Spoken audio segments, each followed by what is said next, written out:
ले लीजिएगा।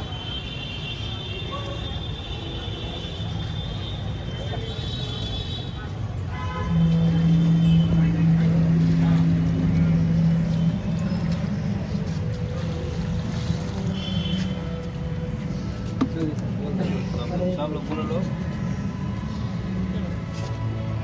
तो हम लोग आज आए हैं हाजीपुर गणेश सिनेमा हॉल में और यहाँ पे काफ़ी सारे लोग हैं और फिल्म स्टार्ट हो गई तो इसके कारण कुछ लोग कम हैं, सब लोग जल्दी जल्दी अंदर भाग गए हैं। तो आप लोग ऐसे ही भैया को प्यार दीजिए, आशीर्वाद दीजिए और भी इससे बड़ा बड़ा मूवी आने वाला है तो उसको आप लोग भी प्यार दीजिएगा।